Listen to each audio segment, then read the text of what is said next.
Arizona Territory, 1885. A woman stands on the porch of a modest cabin as storm clouds gather over the distant mountains. Her weathered hands grip a letter from her brother, pleading for her to abandon this remote homestead and return to Philadelphia. In her heart, she knows this wild place is now home, despite the solitude and danger. What she doesn't know is that the approaching storm will bring more than just rain and floodwaters to her doorstep. It will deliver two frightened Apache boys, separated from their tribe, and set in motion events that will forever change her place in this harsh frontier. Her simple act of mercy during nature's fury will ripple outward, returning to her in ways she never could have imagined. Before we jump back in, tell us where you're tuning in from, and if this story touches you, make sure you're subscribed, because tomorrow I've saved something extra special for you.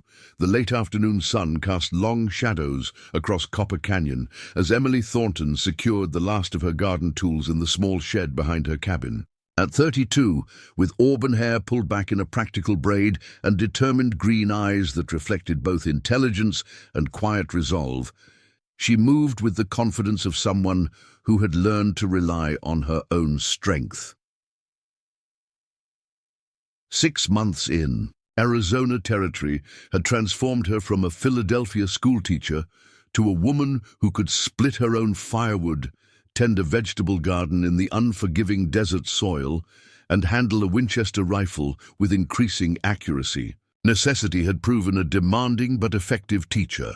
A hot wind swept down from the mesa, carrying the unmistakable scent of approaching rain. Emily glanced toward the western sky, where dark clouds had begun to gather above the jagged mountain peaks. Summer storms in this region could transform from distant threat to dangerous deluge within hours. The nearby creek that provided her cabin with water could become a raging torrent with little warning. "Looks like we're in for a big one. Jasper," she said to the aging cattle dog who had accompanied her brother when he'd originally claimed this homestead 3 years earlier, before consumption had claimed Robert's life, leaving Emily with a deed to a remote cabin and 40 acres of Arizona wilderness. Jasper whined softly, his ears flattening against his head. The dog's unease only confirmed Emily's own instincts. This would be no ordinary storm. Inside her one-room cabin, she moved with practiced efficiency, checking window shutters, gathering extra kerosene for the lamps, and ensuring her woodpile was covered. The letter from her older brother Thomas lay open on the rough-hewn table, its contents still troubling her 3 days after its arrival. "My dearest Emily, it has been 6 months since you departed for Arizona Territory to settle Robert's affairs, and your continued absence causes great concern among the family. Father's health worsens, and Mother speaks constantly of your return.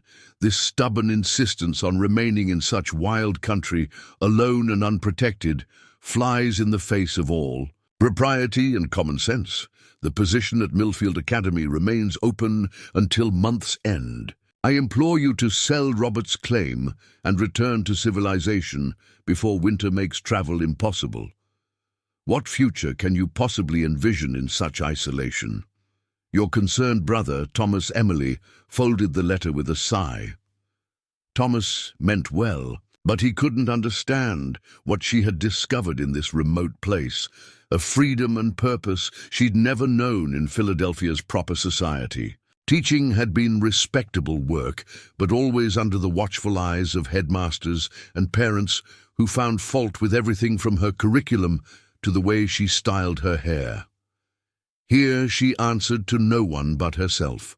Her small garden provided vegetables, the creek offered fresh water, and occasional hunting trips supplied meat. Once monthly she rode 12 miles to Cooper's Station, a tiny settlement where she traded extra eggs and handmade soap for flour, coffee, and other essentials she couldn't produce herself. It wasn't an easy life, but it was hers. The wild beauty of the landscape and the profound silence of starlit nights had worked their way into her heart until returning east seemed unthinkable. The first rumble of thunder interrupted her thoughts. Through the cabin's single window she watched as the afternoon sky darkened prematurely. Jasper paced nervously by the door. "We've weathered storms before, old boy," she reassured him, though she couldn't ignore her own growing sense of unease. In her months here, she'd learned to respect the raw power of nature in this unforgiving landscape. Emily lit the kerosene lamp as darkness fell rapidly outside. Rain began moments later, not the gentle patter of eastern showers, but a sudden violent drumming against the cedar-shake roof. Wind howled through the canyon, finding every crack and crevice in the cabin's sturdy but imperfect construction. For 2 hours, the storm's fury intensified. Emily added logs to the fireplace, grateful for its warmth and light as thunder crashed overhead, and lightning illuminated the cabin in brief, blinding flashes. She was checking for leaks in the roof when a sound cut through the storm's roar. Not thunder, but something else entirely. Jasper's head came up sharply, his ears forward. "What is it, boy?" Emily whispered, reaching for the rifle that hung above the door. The dog whined, moving to the entrance but not barking as he would at a coyote or other predator. There it came again, a human voice calling out through the tempest. Emily hesitated only briefly before unbolting the door, rifle in hand. The wind nearly tore it from her grasp as rain lashed sideways into the cabin. Shielding her eyes, she peered into the darkness. Lightning flashed, illuminating 2 small figures huddled against the porch railing, children, drenched and trembling. For a moment, Emily thought she was seeing double. 2 boys, identical in every feature, their dark eyes wide with fear and exhaustion. Apache children, perhaps 9 or 10 years old. "Good heavens!" Emily gasped, immediately setting aside the rifle and stepping into the downpour. "Come inside, quickly!" The boys didn't move, frozen in fear or uncertainty. Emily noticed that one was supporting the other, who appeared injured. She approached slowly, hands extended in a gesture she hoped would transcend language barriers. "You're safe here," she said, knowing they likely wouldn't understand her words, but hoping her tone would convey her meaning. "Please, come inside, where it's warm." The healthier boy said something in Apache, his voice barely audible above the storm. His brother or twin, Emily was now certain they were twins, responded weakly. After a moment's deliberation, the first boy nodded and helped his injured sibling toward the door. Once inside, Emily quickly bolted the door against the howling wind and guided the children to the fire. Both boys were soaked to the skin, their simple clothing plastered to thin frames. The injured twin had a deep gash on his leg that was still bleeding. "You need dry clothes, and that wound needs tending," Emily said, moving to the trunk where she kept Robert's old clothing. She'd been gradually cutting it down for her own use, but had kept some items intact. She withdrew 2 flannel shirts that would serve as makeshift nightshirts for the small boys. The uninjured twin watched her every move with wary eyes. Though they hadn't spoken a word of English, Emily sensed intelligence and alertness in his gaze. She pantomimed changing clothes and pointed to the wound, trying to communicate her intentions. "I'm going to help your brother," she said, keeping her voice gentle and speaking slowly. "You're safe here tonight." Something in her manner must have reassured him, for he gave a slight nod before speaking softly to his injured twin. With surprising efficiency for one so young, he helped his brother remove the wet clothing and pull on the flannel shirt Emily provided. Then he changed himself, never turning his back to her, a child who had clearly learned caution early. Emily retrieved her small medical kit, a parting gift from the family physician who had treated Robert. It contained basic supplies, bandages, scissors, a small bottle of alcohol, and various herbal remedies. The injured boy winced, but made no sound as she cleaned the deep cut on his leg. "This needs stitches," Emily murmured, more to herself than to the children. Her nursing skills were limited to what she'd learned caring for Robert in his final months, but she knew infection could set in quickly without proper treatment. As she threaded a needle, she noticed the uninjured twin watching her intently. He spoke to his brother in their language, apparently explaining what was about to happen. The injured boy nodded stoically, his jaw set in determination beyond his years. Outside, the storm reached new heights of fury. The creek had surely overflowed its banks by now, Emily thought, making the canyon floor impassable. Whatever circumstances had separated these children from their people, they would be staying here until the waters receded. As she carefully stitched the wound, Emily wondered what series of events had brought these Apache children to her doorstep. Relations between settlers and native tribes remained tense throughout the territory. Though the major conflicts had ended years earlier, isolated incidents still occurred, and mutual distrust ran deep. Many of her neighbors at Cooper's Station spoke of the Apache with fear and hostility. Emily had reserved judgment, believing Robert's more measured view that the territory's original inhabitants were simply defending their ancestral lands against encroachment. Now, looking at these exhausted children huddled by her fire, she saw not dangerous savages, as the newspaper accounts often described them, but simply boys, vulnerable and in need of help. After bandaging the wound, Emily prepared a simple meal of cornbread and dried venison stew. The twins ate hungrily, but with careful manners, watching her for cues. The injured boy's eyes were growing heavy with exhaustion and what Emily suspected might be the onset of fever. "You need rest," she said, arranging blankets near the fire. To create makeshift beds, she pointed to the pallet and pantomimed sleeping. The boys exchanged glances before the uninjured twin helped his brother lie down. Emily expected the second boy to join his brother immediately, but instead he remained sitting upright, his posture making it clear he intended to keep watch. Something about his solemn responsibility touched Emily deeply. These were children who had already learned that the world was not always safe. "You can sleep too," she said gently. "Nothing will harm you here." The boy didn't respond, but his gaze met hers. Directly for the first time, in that moment of connection, Emily felt a strange certainty that her life had just changed in ways she couldn't yet understand. Outside, the storm continued its assault on the Arizona wilderness, but within the cabin's walls, an unexpected peace had settled, fragile, uncertain, but real nonetheless. Preparing and narrating this story took us a lot of time, so if you are enjoying it, subscribe to our channel. It means a lot to us. Now back to the story.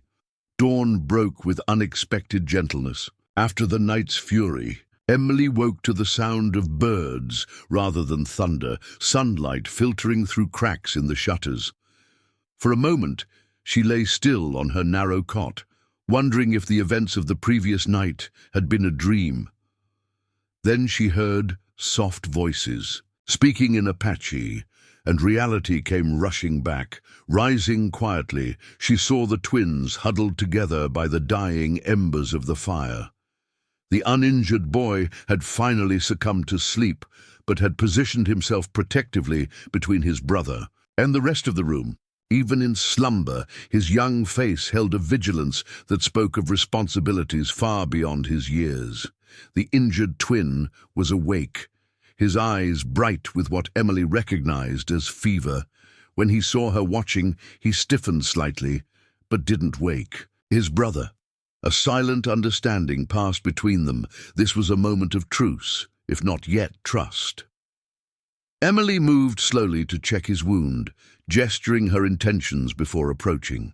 The bandage was spotted with blood, but not soaked through, a promising sign.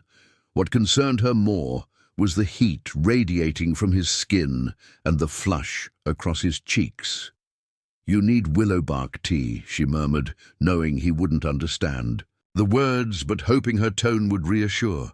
"And both of you need proper food." The cabin felt close and humid after the storm. Emily unlatched the door carefully, mindful not to startle the sleeping boy, and stepped outside to assess the damage.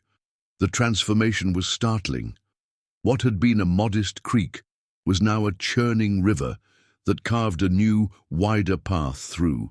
The canyon floor. Uprooted trees and debris punctuated the muddy expanse, evidence of the water's power. The bridge Robert had built, her only direct connection to Cooper's station, was gone, leaving only splintered posts where it had once stood.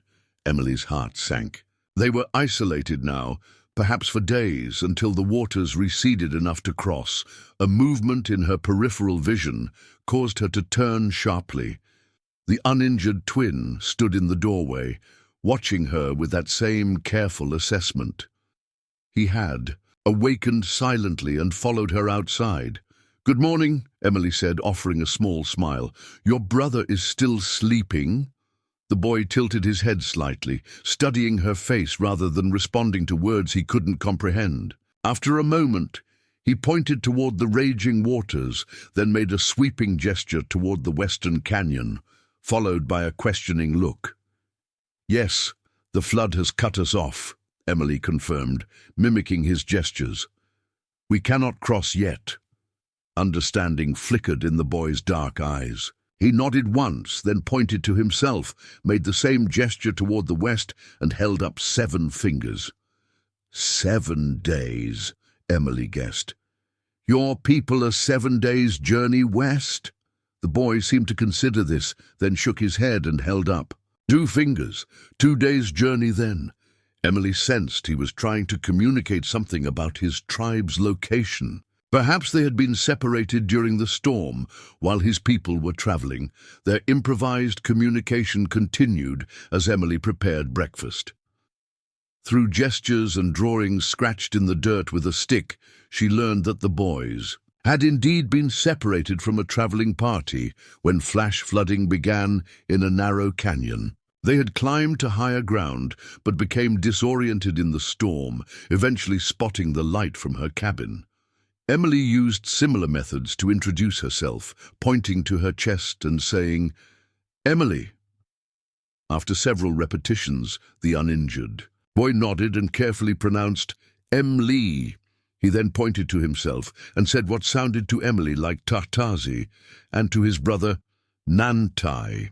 The names were melodic, with emphases Emily wasn't sure she could properly replicate, but she tried nonetheless, earning a brief smile from Tatazi, the first she'd seen. As the morning progressed, Emily treated Nantai's fever with willow. Bark tea. The boy grimaced at the bitter taste, but drank obediently when his brother spoke to him. Emily wished desperately that she could understand their language, sensing that important information was being exchanged in these quiet conversations. By midday, Emily had established a rudimentary form of communication with Tatazi. Through gestures and drawings, she learned that their father was an important man in their tribe, a leader of some kind. Tatazi conveyed this by drawing a circle of figures, with one slightly larger at the center, then pointing to himself and Nantai with evident pride. Emily showed the boys her small bookshelf, just 6 volumes she'd brought from Philadelphia, including a well-worn Bible, Walt Whitman's Leaves of Grass, and several educational texts. Tatazi examined them with careful hands, fascinated by the printed words and illustrations. When Emily opened her journal and demonstrated writing, the boy watched intently, then asked through gestures if he could try. She guided his hand as he formed wobbly letters, his concentration absolute. Something about his eagerness to learn reminded Emily sharply of her students back east, and a familiar ache of purpose filled her. Teaching had never been merely employment to her, but a calling. Here in the wilderness, she had missed that connection. By late afternoon, Nantai's fever had broken. He remained weak but alert enough to join his brother at the table, where Emily had laid out a simple meal of cornbread and rabbit stew. She noticed the boys watched how she ate, then mimicked her movements with the spoon, evidence they were observant and adaptable. After the meal, Emily retrieved a small box from beneath her bed. Inside were items she had been reluctant to use, precious commodities in the territory, 2 chocolate squares wrapped carefully in waxed paper. She'd been saving them for a special occasion, some moment of celebration in her solitary life. This, she decided, qualified. The twins' eyes widened as she unwrapped the dark squares and broke them into smaller pieces. Tatazi accepted his portion cautiously, sniffing it before taking a tentative bite. His expression transformed instantly from suspicion to wonder. He quickly spoke to his brother, who tasted his own piece with similar delight. Emily found herself laughing at their reaction. The first genuine laughter she'd experienced in months. Something shifted in that moment, a barrier lowering as shared humanity bridged the gap between their different worlds. As evening approached, Emily took stock of their situation. The floodwaters showed no signs of receding quickly. Based on previous storms, she estimated at least 3 days before the makeshift crossing she'd discovered last spring would be passable. Their food supplies were adequate, but not abundant. The real concern was Nantai's wound. Though the fever had broken, infection remained a risk. More pressing was her awareness that somewhere these children's people must be searching for them. Apache family bonds were strong. She had learned that much from Robert's occasional interactions with native traders. The boy's father, apparently a leader, would certainly have launched a search once the storm cleared. Emily contemplated this as she watched Tatazi help his brother to the makeshift bed near the fire. Despite the language barrier, certain things required no translation. The protective way he arranged the blankets for Nantai, the soft words of reassurance, the watchful glances toward the door and windows. This child carried responsibilities far beyond his years, yet executed them with natural grace. "Your father must be very worried," Emily said softly, knowing Tatazi wouldn't understand her words but might comprehend her tone. "I wish there was a way to let him know you're safe." Tatazi looked up, studying her face as if trying to decode her meaning. After a moment, he rose and retrieved the stick he'd used earlier for drawing. Outside, in the last light of day, he scratched an image in the dirt, a series of small vertical lines, then himself and Nantai, then what appeared to be Emily's cabin, and finally more vertical lines followed by a figure on horseback. "Your people will come looking," Emily interpreted, pointing to the horseman. "How many days?" She held up one finger, then 2, then 3 in question. Tatazi considered, then held up 3 fingers. 3 days until the search parties might find them, roughly matching her estimate of when the waters would be low enough to cross. Emily nodded her understanding. As darkness fell, Emily lit the kerosene lamp and settled into the chair by the fire with her journal. Recording the days. Events helped organize her thoughts and provided a sense of continuity in her isolated existence. Tonight, she found herself writing not just observations, but emotions. The unexpected warmth she felt watching the twins share private jokes in their language, the renewed sense of purpose that came from caring for others after months of solitude. "These children have disrupted my carefully constructed routine and depleted my supplies," she wrote, "yet I find myself grateful for their presence. There is something remarkable in how quickly human connection can form, even across the boundaries of language and culture. Perhaps Thomas is wrong about my isolation here. Perhaps there are different kinds of community to be found, if one is open to recognizing them." She glanced up to find Tatazi watching her from his place beside his sleeping brother. The boy's expression was solemn but no longer fearful. He said something in Apache, a single word that sounded like a question. Emily shook her head apologetically. "I don't understand." Tatazi pointed to her, then made a sweeping gesture around the cabin and repeated the word with the same questioning inflection. "Why am I here alone?" Emily guessed. The boy nodded, his perceptiveness startling her. Even without shared language, he had identified the fundamental question at the heart of her presence in this remote place. A question her own family had asked repeatedly. Emily considered how to answer. After a moment she stood and retrieved the framed daguerreotype from beside her bed, the only image she had of Robert. She showed it to Tatazi, pointing to her brother's face, then to the cabin around them. "My brother," she said, touching her chest, then the image. "He built this place. He died." She closed her eyes and lowered her head to convey death. Tatazi studied the image carefully, then looked at Emily with newfound understanding. He spoke softly in Apache, the words incomprehensible to her, but the tone unmistakably respectful. Emily felt tears threatening and turned away briefly to compose herself. When she looked back, Tatazi had returned to his brother's side, but was watching her with an expression that transcended their differences. Simple human empathy. As she prepared for sleep, securing the door and banking the fire for the night, Emily reflected on the strange turn her life had taken. Yesterday, she had been a solitary woman defending her choice to remain in the wilderness against her family's judgment. Today, she was responsible for 2 Apache children, navigating cultural divides while anticipating the arrival of their people, a prospect that filled her with both hope and apprehension.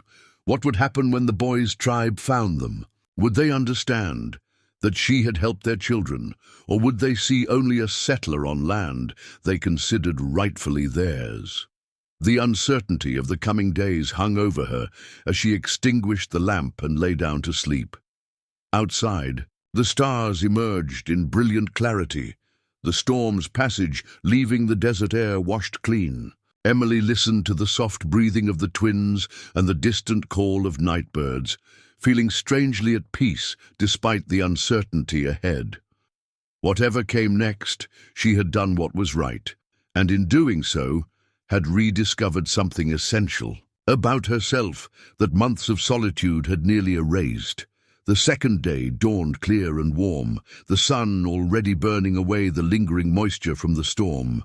Emily rose before the twins, using the quiet morning hours to assess their supplies and plan for the coming days. If her estimates were correct, they had enough food to last comfortably for another 4 days, by which time either the floodwaters would have receded enough to cross, or the boys' people would have found them. She was grinding coffee beans when Tatazi appeared beside her, moving with the silent grace she had come to associate with him. He watched her work for a moment, then gestured toward the door with a questioning look. "Good morning to you too." Emily smiled. "Yes, you can go outside, but stay within sight of the cabin, please." Though he couldn't understand her words, her nod and gesture toward the door communicated permission clearly enough. Tatazi spoke softly to his brother, who was now awake and sitting up on his makeshift bed. Nantai responded with what appeared to be reluctant acceptance of staying behind. Once outside, Tatazi moved with purpose toward the edge of the clearing, where Emily's small garden stood partially submerged in muddy water. He studied the damaged plants with a frown, then began the careful work of propping up those that could be saved. Emily watched from the doorway, surprised by the boy's initiative and knowledge. He worked methodically, using small branches as supports for bent stems and clearing debris with practiced hands. "You've done this before," she observed, coming to help him. "Your people grow crops too." Tatazi looked up at her, seeming to understand the question in her tone, if not her exact words. He nodded, then used his fingers to sketch small rows in the air, followed by patting his stomach. The message was clear. His tribe cultivated food as well. This simple exchange challenged Emily's preconceptions. The newspapers and dime novels that made their way to Cooper's Station portrayed the Apache as purely nomadic raiders, resisting every aspect of settled life. Yet here was evidence of agricultural knowledge being passed to even the youngest members of the tribe. As they worked, together salvaging what they could of the garden, Emily found herself wondering how many other misconceptions she held about these people. Robert had always insisted that most stories about savage behavior were exaggerated or manufactured to justify taking native lands. Now, watching Tahtazi's careful tending of plants, she understood her brother's perspective more deeply. Back, inside the cabin, Emily changed Nantai's bandage, relieved to find the wound looking cleaner with no further signs of infection. The boy remained quiet during her ministrations, but watched everything with intelligent eyes. When she finished, he surprised her by taking her hand and pressing it briefly to his forehead in what she sensed was a gesture of gratitude. "You're welcome," she said softly, touching her heart to emphasize her meaning. The morning unfolded in a rhythm of simple activities. Emily showed the boys how to make biscuits, laughing as flour dusted their serious faces. Tahtazi proved particularly adept, his small hands quickly mastering the technique of cutting fat into flour. Nantai, still resting his injured leg, contributed by sorting through Emily's dried herbs, seeming to recognize many of them, despite their different preparation methods. After the biscuits were baked and eaten with honey, a rare treat that delighted both children, Emily brought out her slate and chalk. As a teacher, she had always carried these tools, finding them useful for everything from mathematics to simple sketches. Now they became a bridge across the language barrier. She drew a simple image of the sun, then wrote "sun" beneath it, pronouncing the word clearly. Tahtazi studied this, then carefully said, "Shah." He took the chalk and wrote the English word alongside Emily's, then added strange markings she assumed represented the Apache language. For over an hour, they exchanged words. "Moon twehonai rivertu hors wihi." Emily struggled with the complex sounds of Apache, but Tahtazi proved a patient teacher, repeating each word until she achieved something close to proper pronunciation. Nantai joined in from his resting place, often correcting his brother, or offering alternative words with subtle differences Emily couldn't quite grasp. "You two are excellent teachers," she told them, rewarded by Tahtazi's rare smile and Nantai's quiet look of pride. In turn, she taught them simple English phrases, "thank you," "please," "good morning," which they repeated with remarkable accuracy. Their facility with language impressed Emily, who had taught immigrant children in Philadelphia and knew how challenging new phonetic patterns could be. By midday, the impromptu language lesson had evolved into a broader exchange of knowledge. Emily brought out her book of North American flora, showing the twins illustrations of plants and comparing the names they knew with English terms. To her surprise, the boys recognized many species and indicated through gestures how their people used them, which were medicinal, which were used for dyes, which could be eaten. Nantai, whose injury kept him less active, showed particular interest in Emily's journal. When she wrote in it, he watched the formation of each letter with fascination. Eventually, he gestured for the pencil, and Emily handed it over, curious what he might do. With painstaking concentration, Nantai began to draw. His small hand moved with surprising skill across the page, creating the likeness of a magnificent stallion in full gallop. The detail was extraordinary, every muscle and flowing line captured with an artist's eye. "This is beautiful," Emily breathed, genuinely impressed. "You have a remarkable talent." Though Nantai couldn't understand her praise, her admiring tone and expression conveyed her meaning. The boy ducked his head slightly, but couldn't hide his pleasure at her reaction. Tahtazi spoke rapidly in Apache, gesturing proudly toward his brother, then made motions as if drawing in the air, followed by holding invisible reins. "He draws all the horses?" Emily guessed. "For your tribe?" Tahtazi nodded vigorously, then held up 5 fingers. "Since he was 5 years old," Emily interpreted, receiving another nod of confirmation. The revelation of Nantai's artistic talent created a new dimension to their interaction. Emily retrieved more paper, precious pages from the back of her journal that she'd been saving, and offered them to the boy, along with her small box of pencils. His eyes widened at this treasure, and he immediately began a new drawing, this one of Emily's cabin with the mountains behind it. While Nantai drew, Emily took Tatazi outside to check the floodwaters. The deluge had receded somewhat, but still formed an impassable barrier between the cabin and the trail to Cooper's station. Standing on a rise overlooking the canyon, they could see debris carried from miles upstream. Branches, parts of structures, even what appeared to be a wagon wheel spinning lazily in an eddy. Tatazi pointed westward, then made a flowing motion. With his hand followed by a chopping gesture, Emily interpreted this to mean the water had cut off their original path. The boy then pointed to himself, made a walking motion with his fingers, and gestured first toward the western canyon, then sweep his arm in a wide arc to the south, and finally back toward the cabin.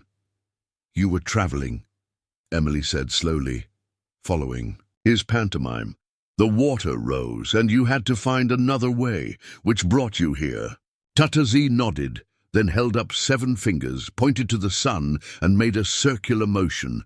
7 days traveling, Emily guessed. When Tatazi shook his head, she tried again. 7 days ago you left?" This time he nodded. He then pointed to the sky, made a motion like rain falling, followed by holding up 2 fingers. "The storm lasted 2 days where you were," Emily interpreted, receiving confirmation in Tatazi's nod. Through this improvised communication, Emily pieced together more of the boys' story. Their tribe had been traveling to summer grounds when the rains began. The group had sought shelter in a protected canyon, but rising waters forced them to higher ground. During the confusion of moving in the storm, the twins had become separated from the main group. They had tried to follow, but were cut off by flash flooding, forcing them to seek an alternative route, which eventually led them to Emily's cabin. As they made their way back to the cabin, Emily noticed Tatazi gathering certain plants and small stones with deliberate care. When she looked at him questioningly, he pointed to Nantai and made a gesture like drawing. "For making pigments," Emily realized aloud. "For your brother's art." Inside, they found Nantai had completed several drawings: the cabin, Jasper a dog, and a remarkably accurate portrait of Emily herself. The boy presented these to her shyly, pointing to the empty walls of the cabin with a questioning gesture. "You want me to display them?" Emily asked, touched by the offering. "I would be honored." She found tacks in her sewing box and carefully affixed the drawings to the bare log walls. The simple artwork transformed the space, adding life and personality to what had been functional but stark surroundings. Tatazi gave his brother the gathered materials, speaking animatedly in Apache as he explained where he'd found each item. The afternoon passed in companionable activity. Emily read aloud from Walt Whitman, not expecting the twins to understand the words, but wanting to share the rhythm and beauty of the language. To her surprise, both boys listened attentively, sometimes repeating phrases they found pleasing to the ear. As evening approached, Emily noticed Nantai watching the western sky with increasing frequency. His expression had grown more solemn, and he exchanged several quiet words with his brother that seemed to carry special weight. "You're worried about your people," Emily said, sitting beside him on the porch steps. "They're looking for you." Nantai looked at her intently, then pointed to the setting sun, held up 3 fingers, and swept his arm in a wide arc across the horizon. He repeated this gesture several times until Emily understood. 3 days of searching, she nodded.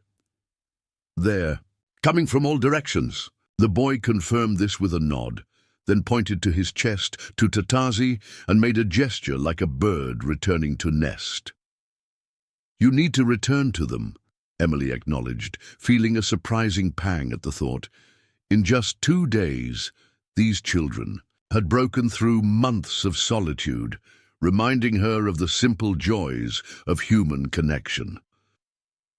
As darkness fell, Emily prepared a simple supper: aware that their time together was likely drawing to a close. If the water levels continued to drop at their current rate, crossing might be possible tomorrow or the day after.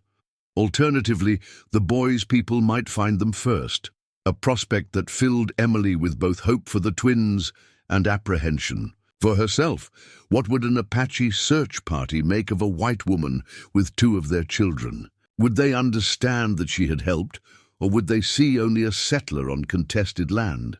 The newspaper accounts of hostiles and depredations that circulated in Cooper Station cast a shadow over her thoughts, though her direct experience with the twins contradicted these lurid tales. That night, as the boys slept near the hearth, Emily wrote in her journal by lamplight, recording not just events, but her evolving understanding. I came to this territory seeking solitude and purpose after Robert's death, fleeing the constraints of Philadelphia society. How strange that it took two Apache children to show me what I've been missing, the fundamental human need for connection and exchange. In just 2 days, Tatazi and Nantai have taught me more about resilience, family bonds, and dignified courage than I learned in years of Eastern civilization. Tomorrow may bring their people to my door, a prospect that would have terrified me before I knew these boys. Now I find myself hoping for their safe reunion, whatever that may mean for me. Perhaps there is a middle path between complete isolation and the suffocating propriety of my former life, a way to honor Robert's legacy while building something meaningful in this harsh but beautiful place. Outside, an owl called into the darkness. Emily closed her journal and extinguished the lamp, feeling that she stood at a threshold between what had been and what might yet be, much like the twins. Caught between two worlds, navigating by instinct and necessity toward an uncertain future. The third morning arrived with a subtle shift in the atmosphere. Emily woke before dawn, roused by Jasper's soft whining at the door. The dog's ears were pricked, his posture alert rather than alarmed. Something, or someone, had drawn his attention. Emily slipped quietly from her cot, careful not to wake the twins, who remained asleep near the hearth. Through the window, the eastern sky showed the first pale promise of daybreak, stars still visible in the deeper blue above the mountains. Nothing moved in the immediate clearing around the cabin, yet Emily felt the distinct sensation of being watched. She retrieved her rifle from its place above the door, not to threaten, but to be prepared. Robert had taught her that in the territory, respect often began with showing you could protect what was yours. She opened the door cautiously, Jasper pressing eagerly against her legs. The clearing appeared empty, but Jasper's gaze fixed on the tree line to the west. Emily followed his focus and caught the briefest movement among the pines, perhaps a branch settling, perhaps something more. "Hello," she called, her voice steady despite the hammering of her heart. "I mean no harm." No response came, but the sensation of observation intensified. Emily remained on the porch, rifle pointed safely downward but visible. After several minutes of this silent vigil, she spoke again. "The boys are safe. Nantai's leg is healing. They are welcome here until their people come." Still no answer, but as the light strengthened, Emily caught a flash of movement retreating through the trees. A scout, she realized. Someone checking the cabin before the main search party arrived. The boys' people were closer than she had anticipated. Inside, she found Tatazi awake and watching her intently from his place near his brother. His expression told her he understood exactly what had transpired outside. "Your people," Emily said simply, gesturing toward the western tree line. Tatazi nodded, then made a circular motion with his finger, followed by mimicking the sun rising and setting. "They're circling, watching us for a day," Emily interpreted, receiving confirmation in the boy's solemn nod. The implications were clear. The Apache wouldn't approach directly until they had assessed the situation fully. They were being cautious, unsurprisingly, given the general state of relations between settlers and tribes in the territory. Emily set about preparing breakfast with a heightened awareness of every movement.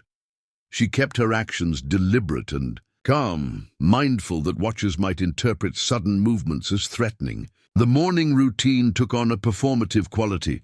She was demonstrating care for the twins, showing whoever observed that the boys were safe and well treated. Nantai woke as the smell of cooking filled the cabin. His eyes immediately sought his brother, who spoke to him rapidly in Apache. The injured boy's expression shifted from sleepy confusion to alert understanding. He glanced toward the window, then back to Emily with a complex look she couldn't quite interpret. Something between gratitude and concern. "Your people are watching," Emily said as she placed a plate of food before him. "They'll come soon, I think." Nantai nodded, then surprised her by responding in careful English. "Thank you, Emily." She blinked in astonishment. It was the first time either boy had spoken her name. "You're welcome, Nantai." As they ate, Emily considered her next steps carefully. The inevitable meeting with the Apache search party loomed over the day, causing her both anticipation and apprehension. She wanted the boys reunited with their family, yet feared how their people might view her presence in this territory. After the meal, Emily helped Nantai outside to sit in the sunshine while she assessed his wound. The healing had progressed remarkably well. The angry redness had faded, and new tissue was forming along the edges of the cut. She applied a fresh dressing, aware that her care might soon be replaced by the tribe's own healing practices. Tatazi remained unusually close to his brother throughout the morning, their hushed conversations in Apache taking on an urgent quality. Emily gave them space, busying herself with tasks around the cabin while maintaining a watchful eye on the surrounding forest. Occasionally, she caught glimpses of movement, never enough to clearly identify figures, but sufficient to confirm they remained under observation. By midday, Emily decided a gesture of goodwill might help ease the coming interaction.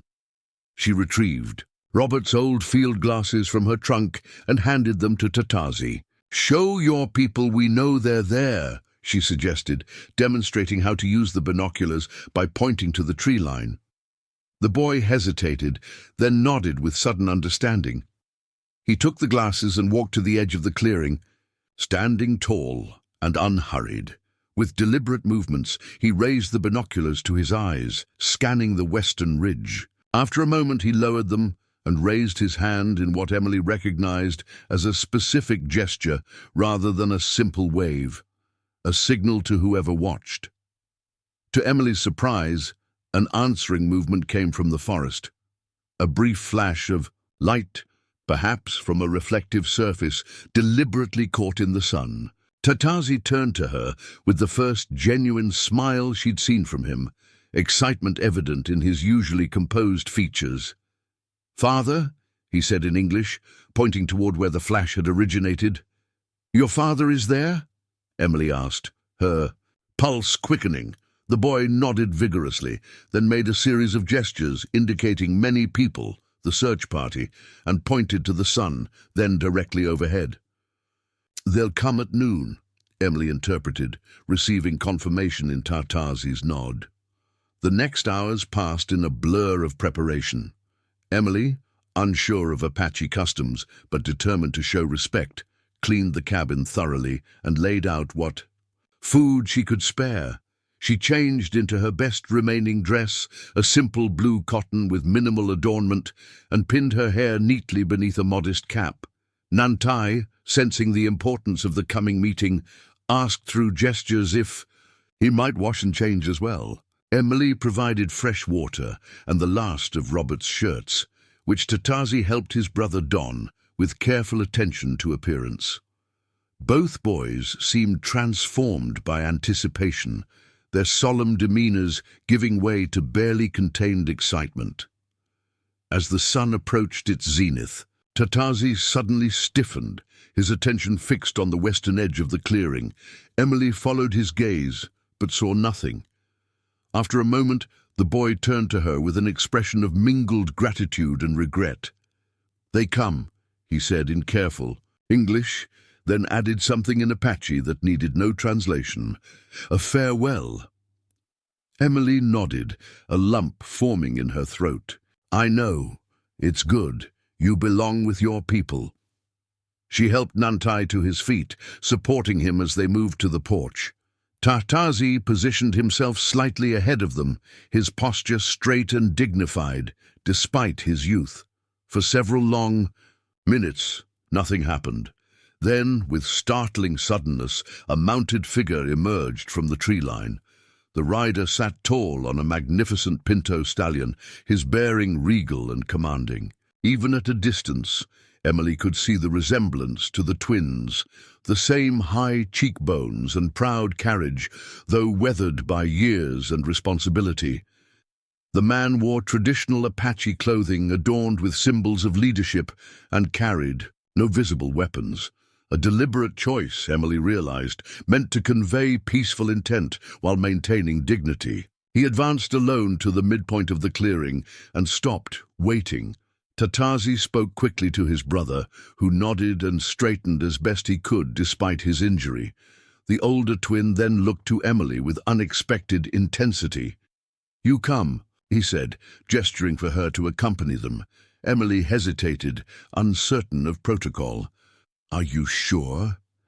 Tatazi nodded firmly, then took his brother's weight from her, supporting Nantai himself while indicating Emily should walk beside them. The meaning was clear. They would approach as a unit, the twins with the woman who had sheltered them. Heart pounding, Emily stepped forward with the boys. They moved slowly due to Nantai's injury, advancing across the clearing toward the waiting rider. As they drew nearer, Emily could see the man's face more clearly, stern and weather-lined, with eyes that missed nothing as they assessed his son's condition and the white woman who accompanied them. When they reached him, Tatazi spoke rapidly, in Apache, gesturing first to his brother's leg, then to Emily. The man listened impassively, his expression revealing nothing of his thoughts. When Tatazi finished, Nantai added a few words, his voice softer but equally earnest. For what seemed an eternity, the man remained silent, his gaze shifting between his sons and Emily. Then he dismounted in one fluid motion and stood before them. He was tall for an Apache, with a dignity that required no adornment or weaponry. To communicate authority, he spoke directly to Emily, words she couldn't understand, but delivered in a tone of formal gravity. When he finished, he touched his chest and said simply, "Naiche." His name, Tatazi translated proudly. "My father, Chief Naiche." Emily's breath caught. Not just any tribal leader, but one whose name was known throughout the territory. A principal chief among the Chiricahua Apache, respected and feared in equal measure. The newspapers in Cooper's Station had carried stories about him, though Emily now suspected most were exaggerated or fabricated. "Emily Thornton," she responded, touching her heart in echo of his gesture. "I am honored to meet you, Chief Naiche." Tatazi translated her words, then added something that made his father's stern expression soften marginally. The chief responded with a brief nod, then turned his attention to his sons, examining Nantai's leg with careful hands. After assessing the wound, he looked at Emily with newfound consideration.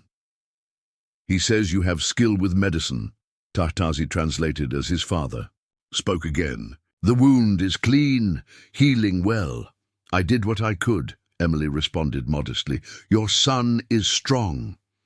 As Tatazi relayed her words, more riders emerged from the forest. First 2, then 5, then over a dozen. Warriors positioned in a protective formation.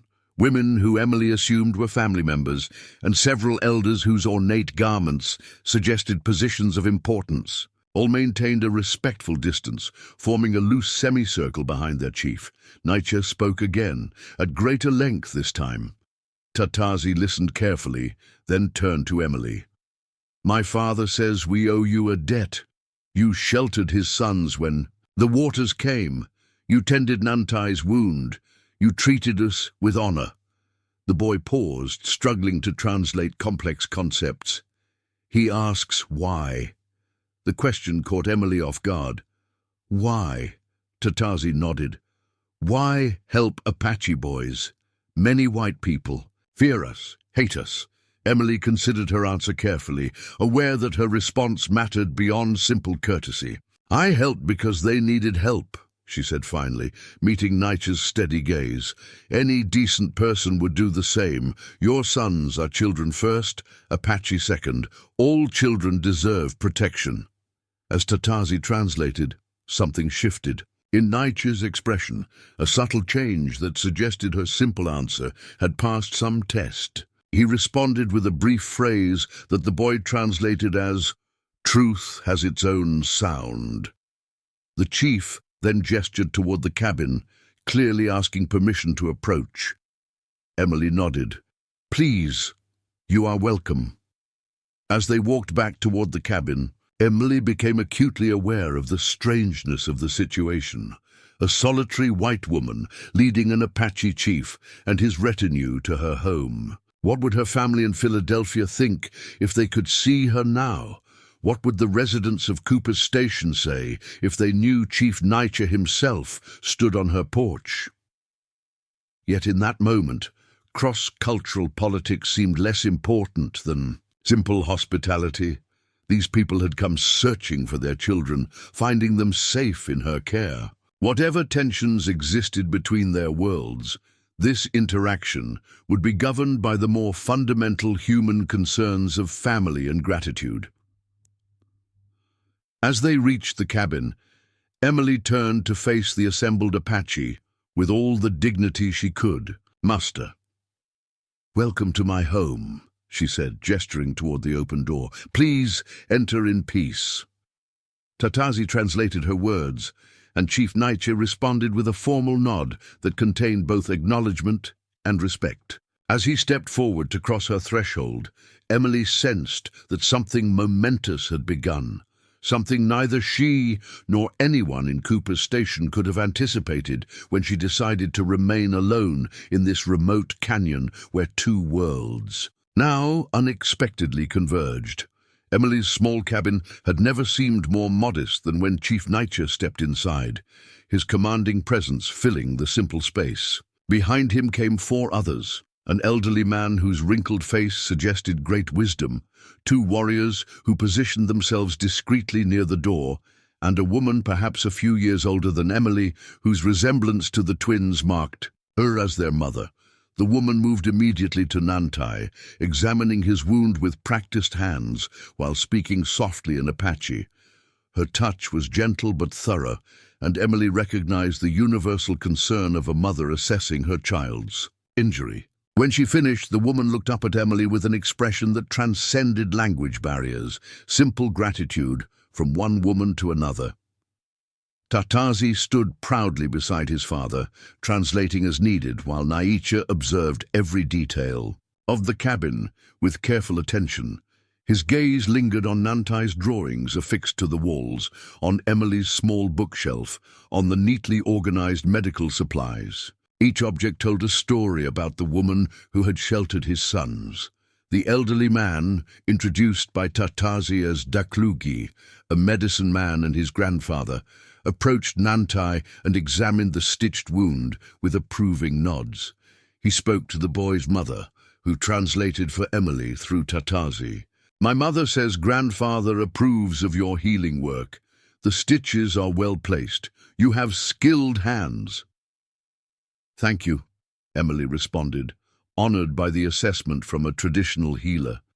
"I learned some nursing care when my brother was ill." As Tatazi translated, Daklugi produced a small pouch from within his clothing. With reverent movements, he withdrew a mixture of herbs and gestured to Emily's kettle.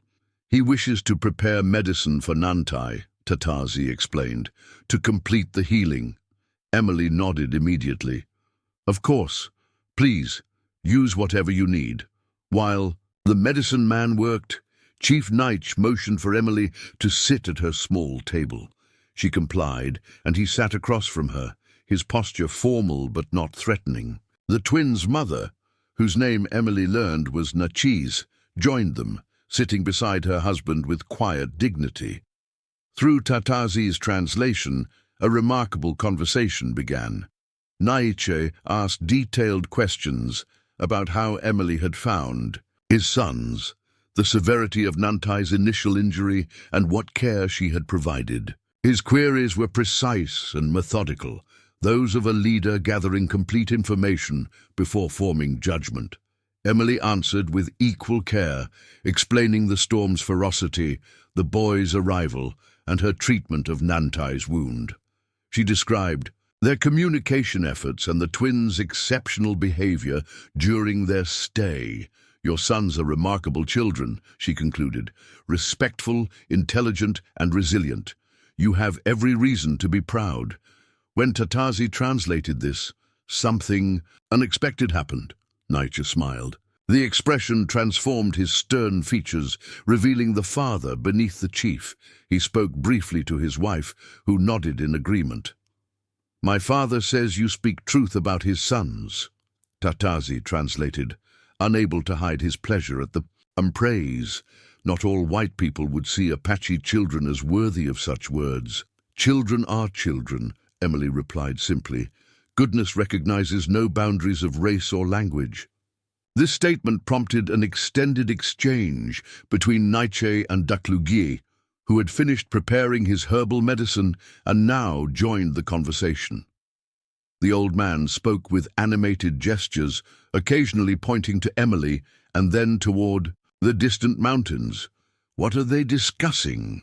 Emily asked Tatazi quietly. The boy hesitated, seeming unsure how to translate the complex exchange. "Grandfather says you have right spirit, good heart. He says this is unusual for white. Woman alone in Apache territory." Emily nodded her understanding. "Please tell him I came here seeking peace, not conflict. This land belonged to my brother Robert, who respected your people's rights to their traditional territories. I try to honor his example." As Tatazi relayed her words, Naiche studied Emily with newfound interest. He asked several questions about Robert, how he had acquired the land, and his interactions with local tribes. Emily answered honestly, explaining her brother's 5 years in the territory and his belief that respectful coexistence was possible despite the violent history between settlers and indigenous peoples. When she mentioned that Robert had occasionally traded with Apache hunters, Daklugie nodded with sudden recognition and spoke rapidly to Naiche. "Grandfather remembers your brother," Tatazi translated, excitement in his voice. "The man with the crooked smile who traded fair, who spoke some words of our language." Emily felt a surge of emotion at this unexpected connection. "Yes, Robert had a scar that made his smile uneven. He was learning Apache phrases from a book. He said it was only respectful to speak at least greetings in the language of the original inhabitants." This information transformed the atmosphere in the cabin. What had begun as a formal exchange between cautious parties shifted to something warmer. Nachise spoke for the first time directly to Emily, with Tatazi translating. "My mother says your brother was known to our people as straight-talk man. Some of our hunters would travel far to trade with him because he never cheated them." "That sounds like Robert," Emily said softly, fighting unexpected tears. "He valued honesty above all things." Naiche conferred briefly with Daklugie, then addressed Emily with new directness.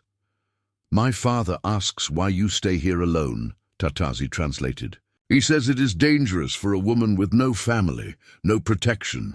The question echoed those from Emily's own relatives, yet coming from this Apache leader, it carried different implications.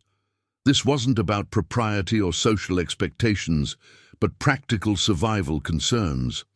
"After Robert died, I came to settle his affairs," Emily explained. "I intended to sell the property and return east, but once here I found—" She paused, searching for words to express the profound connection she'd developed with this harsh but beautiful place. "I found purpose, independence, a kind of peace I never knew in Philadelphia. The solitude spoke to something in my spirit."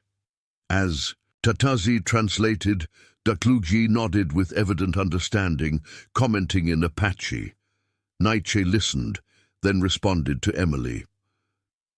"Grandfather says some souls need the big silence of the desert to hear their own hearts," Tatazi relayed. "But my father says respect for such courage does not change the dangers. Raiders, both white and Apache renegades, trouble these canyons. The next storm might be worse. Illness comes without warning." "I'm aware of the risks," Emily acknowledged. "But I've learned much in 6 months. I'm more capable than I appear." Nietzsche's expression remained unconvinced, but he did not press the point. Instead, he gestured toward Nantai, who had fallen asleep after drinking Daklugi's medicine, his mother keeping careful watch beside him. "My father says Nantai will need another day of rest before he can travel safely," Tatazi explained. "We must camp nearby tonight." "You're welcome to stay here," Emily offered immediately. "The cabin is small, but—" Tatazi shook his head after a brief word from his father. "Apache do not sleep in fixed dwellings when traveling. We will make camp in the protected valley beyond the ridge. But my father invites you to share our evening meal, an honor to the woman who saved his sons." The invitation clearly held ceremonial significance beyond simple hospitality. Emily understood that her acceptance or refusal would set the tone for future relations. "I would be honored," she replied with formal dignity that matched Nietzsche's own. The chief nodded, satisfied, and rose to depart. As the Apache visitors prepared to leave, Nietzsche paused by Nantai's drawings on the wall. He studied the skillful renderings with evident pride, then turned to Emily. "My son has the gift of capturing spirit in his art," Tatazi translated his father's words. "Few among our people possess this talent. He's extraordinarily gifted," Emily agreed. "In my former life as a teacher, I would have called him a prodigy." This comment prompted a question from Nachise, who had been gathering her son's belongings. Tatazi translated her query. "You taught children?" "Yes, for 8 years in Philadelphia," Emily explained. "Mathematics, literature, natural sciences." This information passed between the Apache adults with significant glances. Daklugi spoke at length, gesturing toward the twins, while Nietzsche listened with unusual attentiveness. Before Emily could ask what they were discussing, Tatazi addressed her directly. "I must go with my family now, but I will return to guide you to our camp at sunset." His formal English reflected the ceremonial nature of the invitation. "I'll be ready," Emily assured him. As the Apache visitors departed with Nantai carefully carried by one of the warriors, Emily stood on her porch, watching the procession return to the larger group waiting at the forest's edge. The gathering was substantial, at least 30 people, she estimated, with horses and pack animals suggesting a well-organized search party equipped for extended travel. Alone again, Emily found her cabin strangely empty. The twins' brief presence had filled the space with life and purpose that now ebbed away with their departure. Yet unlike her previous solitude, this emptiness felt temporary rather than permanent. She busied herself preparing for the evening. Having been invited to a formal meal, Emily wanted to bring a gift that would honor her hosts while acknowledging their generosity. After careful consideration, she selected 3 items: a small sack of coffee beans, a luxury in the territory, a jar of honey from the hives Robert had established, and a length of bright blue cotton cloth she'd been saving for a new dress. As she wrapped these offerings, Emily reflected on the extraordinary turn of events. In Philadelphia, she had been Miss Thornton, the spinster schoolteacher whose dedication to education compensated for her failure to secure a husband. Here, in this remote canyon, she had become something entirely different, a woman worthy of respect from Apache leaders, invited to share their council fire, acknowledged for her courage and kindness rather than pitied for her unmarried state. The afternoon passed quickly as Emily bathed in water warmed on the stove, arranged her hair, and donned her best remaining dress, a practical garment by Eastern standards, but the finest she possessed in her frontier wardrobe. She understood that appearance mattered in formal situations across cultures and wanted to show appropriate respect for the honor being extended to her. As promised, Tahtazi appeared at sunset. The boy had transformed from the bedraggled, frightened child who had arrived during the storm. Now he wore traditional Apache clothing, a clean cotton shirt, buckskin leggings, and moccasins decorated with intricate beadwork. His hair was neatly bound with a woven band, and he carried himself with the dignity of someone representing his people to an honored guest. "You look very fine, Tahtazi," Emily said, genuinely impressed by his formal appearance. The boy ducked, his head slightly at the compliment, but couldn't hide his pleased expression. "My father sent me as official guide," he explained in careful English. "Important duty." "I'm honored," Emily replied, matching his formal tone while gathering her wrapped gifts. "Please lead the way." They walked in companionable silence through the twilight forest, following a path that wound along the canyon rim before descending into a sheltered valley. As they crested the final ridge, Emily stopped in astonishment at the scene below. Tut! Apache camp spread across the valley floor in an organized pattern she hadn't expected. Instead of the haphazard arrangement depicted in newspaper illustrations, this was a precisely structured, temporary community. A central fire burned with smaller cooking fires arranged in a circular pattern around it. Brush shelters had been constructed with remarkable speed, positioned to create defined family spaces while maintaining clear sight lines in all directions. Most impressive was the horse herd, at least 60 animals of exceptional quality, arranged in a corral formed by rope lines between trees. The presence of so many horses spoke to the status of the search party. These were not starving refugees, but proud, well-resourced people. "Your people brought many horses," Emily observed to Tahtazi as they descended toward the camp. The boy nodded, proudly. "My father says, when searching for what is precious, bring strength." He gestured toward the impressive herd. 60 horses show importance of finding us." As they approached the camp, Emily became acutely aware of all eyes turning in her direction. Women paused in food preparation, warriors stood straighter, and children stared openly at the white woman, entering their temporary community. She fought the urge to shrink under this collective scrutiny, keeping her posture straight and her gaze steady, not challenging, but not submissive either. Tahtazi led her directly to the central fire, where Naichi awaited with several elders, including Daklugi. Nantai sat nearby on soft furs, his leg carefully positioned, his face brightening at the sight of Emily. Nachise stood at her husband's side, her expression reserved but not unwelcoming. Emily recognized the moment for what it was, not merely a meal invitation but a formal council, a deliberate inclusion of an outsider in tribal matters. Whatever was about to transpire held significance beyond simple courtesy for the woman who had sheltered the chief's sons. She stepped forward with careful dignity, ready to cross a threshold few white women had ever approached. From stranger to guest, from potential enemy to possible ally, from solitary settler to someone whose fate had become unexpectedly intertwined with the proud. resilient people who had called this territory home for centuries before her arrival.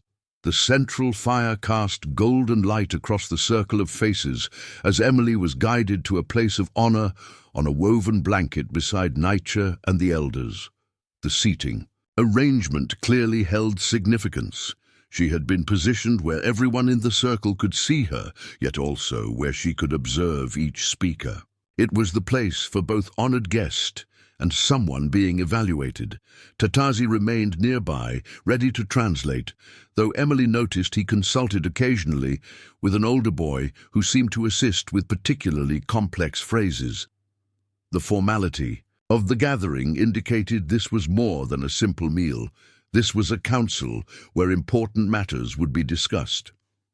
Nietzsche began by raising his hands, speaking words that needed no translation, a blessing or invocation that brought immediate stillness to the assembled Apache. When he finished, food was brought forward. Roasted venison, corn prepared in a way Emily hadn't seen before, and wild herbs whose fragrance spoke of careful gathering and preparation. Emily presented her gifts before accepting any food. She handed the coffee beans to Nietzsche, the honey to Nachisi, and with slight hesitation offered the blue cloth to Daklugie. Tatazi translated her simple words. "Small tokens of gratitude for your hospitality and for allowing me to help your sons." The gifts were received with formal nods, but Emily didn't miss the genuine appreciation in Nachisi's eyes as she examined the honey, nor Daklugie's pleased expression as he ran weathered fingers over the bright fabric. Small luxuries carried significant value in this harsh territory, regardless of cultural differences. As they ate, Emily observed Apache dining customs carefully, matching her actions to those around her. The meal proceeded with conversation flowing naturally, despite the language barrier. Through Tatazi's translation, she learned about the tribe's seasonal movements, their traditional territories now increasingly threatened by white settlement, and their efforts to maintain their way of life amid rapid changes. Emily was struck by how differently Nietzsche described the challenges facing his people compared to the newspaper accounts she'd read in Cooper's Station, where the Arizona Herald portrayed Apache resistance as savage obstinacy. She now heard the reasoned strategy of a leader trying to preserve his culture and protect his people's future. After the main course, a special tea was prepared and passed around the circle. Daklugie spoke as Emily received her portion, Tatazi translating his words with careful precision. "Grandfather says this tea comes from plants that grow only in hidden canyons. It helps clear the mind for important discussions." The boy hesitated, then added, "It is rarely offered to those outside the tribe." Emily accepted the cup with appropriate solemnity. "Please thank your grandfather for this honor." The tea tasted of sage and something sweeter she couldn't identify. As the beverage was consumed and the meal concluded, Nietzsche rose to speak. The entire gathering grew attentive, children quieting immediately, conversations ceasing mid-word. Emily understood she was witnessing the natural authority of a true leader, not imposed through force, but earned through wisdom and respect. "My father wishes to speak formally now," Tatazi explained quietly, "about important matters." Nietzsche began with what Emily assumed was a traditional opening, acknowledged by nods from the elders. Then he gestured toward her and spoke at length, his words carrying throughout the circle. Tatazi translated in segments, concentrating to convey the precise meaning. 3 days ago, the great waters came. My sons, Tatazi and Nantai, were separated from our people. The rains continued, night fell. We believed they might be lost forever. The chief paused, his expression momentarily revealing the father beneath the leader's composure. Emily glanced toward Nachis, recognizing in the woman's face the universal anguish of a mother fearing for her children.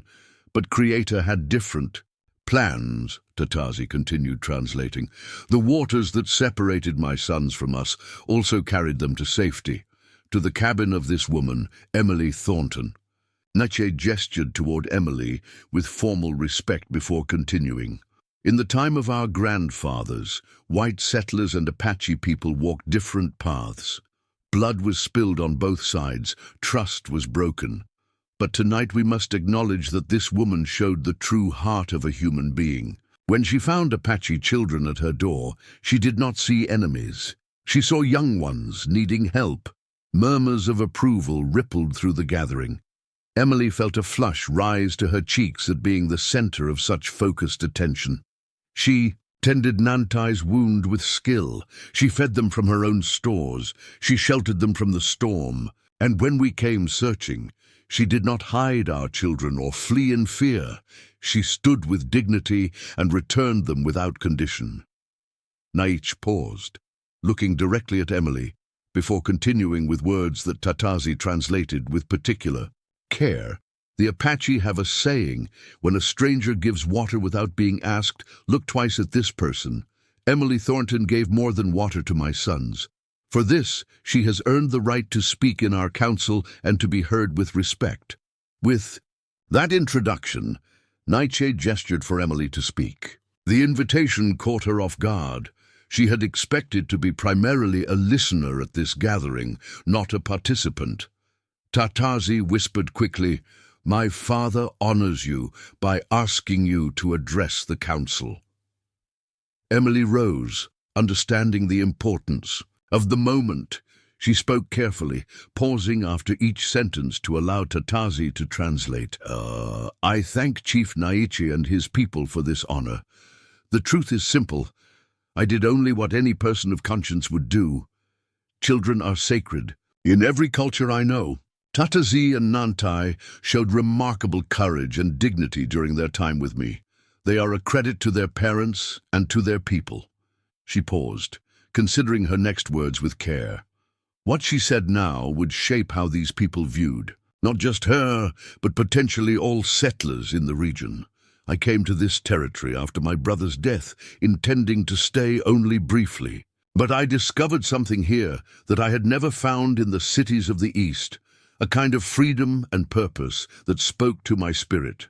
Like your people, I feel a connection to this land that goes beyond mere ownership.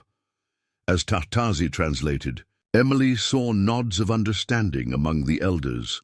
Deklugi spoke briefly, and the boy translated, "Grandfather says the land claims us all in the end. Apache know this truth." Encouraged, Emily continued, "I know that relations between white settlers and Apache people have been marked by misunderstanding and conflict. I cannot change history or speak for others of my race, but I can pledge this. As long as I remain on the land my brother left, I will strive to be a neighbor of respect and goodwill." When Tatazi finished translating, a thoughtful silence fell over the gathering. Then Nietzsche spoke again, this time addressing the council rather than Emily directly. His words prompted animated discussion among the elders, with Deklugi particularly engaged, gesturing occasionally toward Emily and then toward the direction of her cabin. "What are they discussing?" Emily asked Tatazi quietly. The boy listened intently before responding. "They talk about prophecy, old vision from before white people came, about stranger who would understand Apache ways." He frowned in concentration. "Grandfather thinks, maybe this means you." Before Emily could process this surprising information, Nietzsche raised his hand, bringing the discussions to order. He spoke directly to Emily again, his expression serious but not unfriendly. "My father says our tribe faces difficult times," Tatazi translated. "The reservation the government offers would cage us like animals. The mountains and canyons, where we have always lived, are being claimed by miners and ranchers. Our children have few opportunities to learn the white man's knowledge without losing Apache wisdom." Nietzsche continued, his words measured and deliberate. He says that in such times, we must look for signs and opportunities that others might miss. The arrival of his sons at your cabin during the flood was not mere chance. It was perhaps the Creator's way of bringing together those who might help each other Emily listened intently, sensing they were approaching something significant. Naiche conferred briefly with Daklugi and Nachise before continuing. "My father has a proposal," Tatazi translated, his voice reflecting the solemnity of the moment. "He asks if you would consider teaching some of our children, not to make them white, but to give them knowledge they will need for the changing world. Reading, writing, numbers. In exchange, our people would ensure your safety and provide for needs that a woman alone might struggle with." The offer stunned Emily into momentary silence. Of all the outcomes she might have anticipated from this evening, being asked to become a teacher to Apache children had never crossed her mind. "This is unexpected," she finally managed. "I'm honored by your trust, but I want to understand clearly. You would bring children to my cabin for lessons?" After Tatazi translated her question, Naiche shook his head and responded at length. The boy listened carefully before translating. "Not at your cabin. Too far from our summer camps, too close to Cooper's Station, where some white men hate Apache. My father proposes a new place, neutral ground where children could learn safely." "Where would this place be?" Emily asked. Naiche pointed eastward and spoke again. "There is valley 3 hours' ride from your cabin," Tatazi explained. "Water all year, good hunting, hidden from main trails but accessible. My father says our people would build a proper structure for teaching. Some families would camp nearby during learning seasons." Emily's mind raced with the implications. This wasn't simply a request for tutoring. It was an invitation to become part of something far more significant, a bridge between cultures at a time when bridges were being burned throughout the territory. "Why me?" she asked directly. "Surely there are others with more experience teaching indigenous children." When the question was translated, Daklugi spoke up, his weathered face animated with conviction. Tatazi translated with evident respect for his grandfather's words. "Grandfather says many white teachers want to erase Apache ways, make our children forget who they are. But you showed respect for our customs.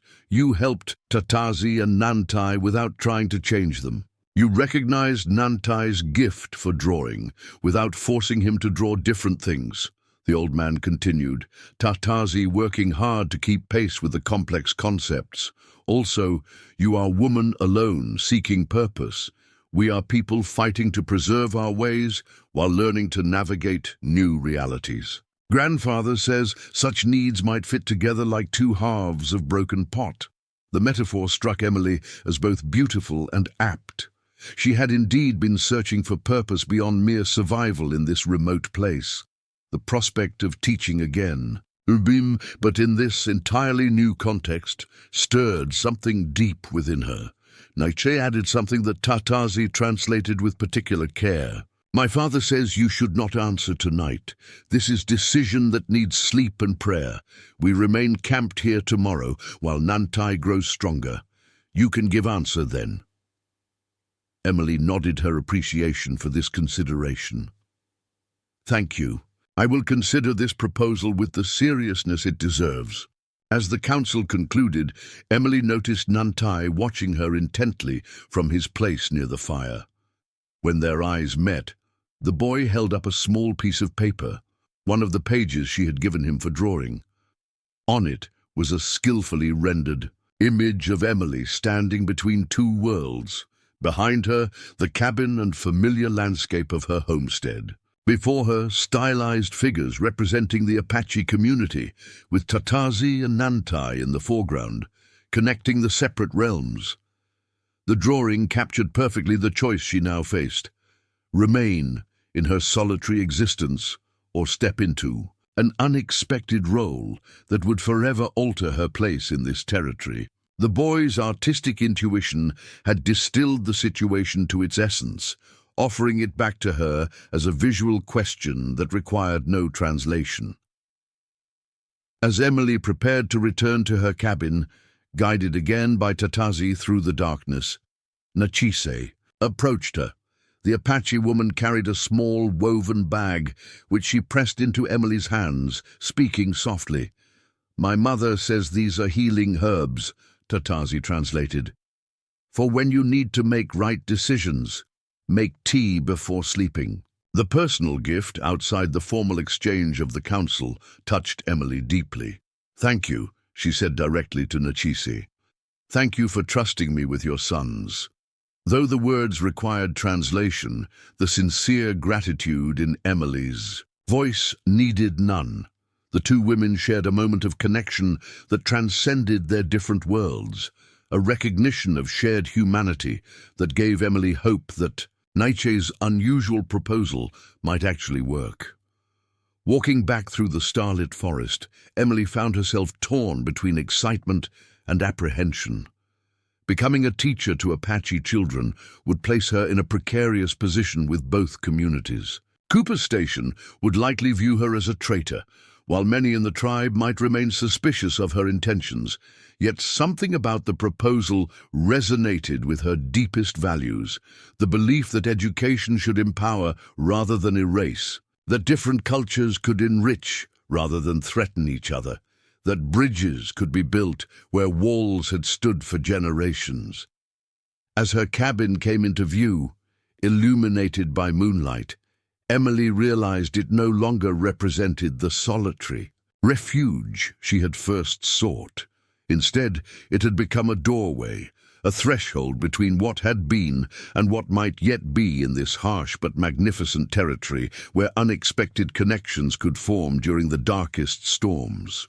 Emily slept fitfully that night, her dreams filled with intermingling images, the classroom in Philadelphia where she had taught for 8 years, Tatazi and Nantai sitting beside her cabin fireplace, her brother Robert trading with Apache hunters, disapproving faces of Cooper Station residents, and throughout it all, Nantai's drawing of her standing between two worlds. She woke before dawn and brewed the tea Nachise had given her, its earthy aroma filling the cabin as she sat by the east-facing window, watching the first pale light touch the canyon walls.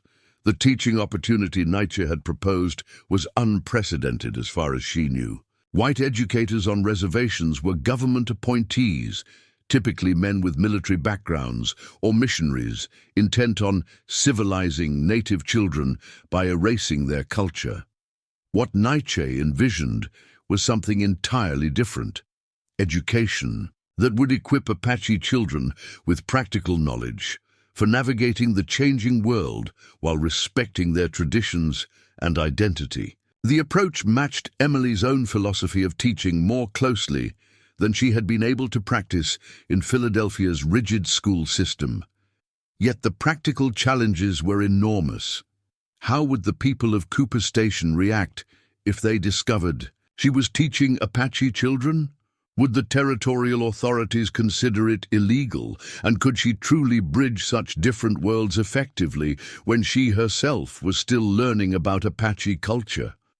As the eastern sky blushed pink with dawn, Emily took out her journal and made 2 columns. In one, she listed practical concerns: supply of books and materials, language barriers, seasonal movement of the Apache, potential hostility from white settlers, personal safety considerations.